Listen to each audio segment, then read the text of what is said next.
சென்னை சிட்டிக்குள்ளார ஏற்படக்கூடிய போக்குவரத்து நெரிசல குறைக்கிறதுக்காக கிளாம்பாக்கத்துல புதுசா ஒரு பேருந்து நிலையம் தொறந்திருந்தாங்க.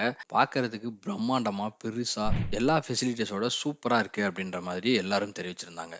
ஆனா இப்போ அந்த பேருந்து நிலையத்த ஒட்டி தான் சில சர்ச்சைகள் கிளம்பியிருக்கு. அது என்ன அப்படின்னு கேட்டீங்கன்னா, ஆம்னி பேருந்துகளை இயக்கக்கூடிய அந்த உரிமையாளர்கள் சங்கத்தின் சார்பா இப்போ எதிர்ப்பு தெரிவிச்சிருக்காங்க. அதுக்கு என்ன காரணம் அப்படின்னா, அரசு இன்னைக்கு ஒரு ஆர்டர் குடுத்திருக்காங்க. அதன்படி கோயம்பேட்ல இருந்து இனிமே ஆம்னி பேருந்துகள் இயக்கப்படுவதற்கு அனுமதி கிடையாது அப்படின்னும், இனிமே எல்லா ஆம்னி பேருந்துகளும் கிளாம்பாக்கம் பேருந்து நிலையத்திலிருந்து மட்டும் தான் இயக்கப்படணும். மீறி யாராவது கோயம்பேட்ல இருந்து இயக்குனா, மோட்டார் வாகன சட்டத்தின் கீழ அவங்க மீது கடுமையான நடவடிக்கை எடுக்கப்படும் அப்படின்ற மாரி தெரிவிச்சிருந்தாங்க. இதுக்கு எதிர்ப்பு தெரிவிச்சு தான் ஆம்னி பேருந்துகள் உரிமையாளர் சங்கத்துடைய தலைவர் திரு அன்பழகன் என்ன சொல்லிருக்காரு அப்படின்னா, கிட்டத்தட்ட 1000 ஆம்னி பேருந்துகள் இங்க இயக்கப்பட்டுட்டு இருக்கு. ஆனா கிளாம்பாக்கத்துல பார்த்தீங்கன்னா, 144 பேருந்துகள் மட்டும் தான் நிறுத்துவதற்கான இடவசதி இருக்கு. அவங்க எதிர்ப்பு தெரிவிச்சிருக்காங்க. சம்பாக்கம் பேருந்து நிலையம் மக்களுக்கு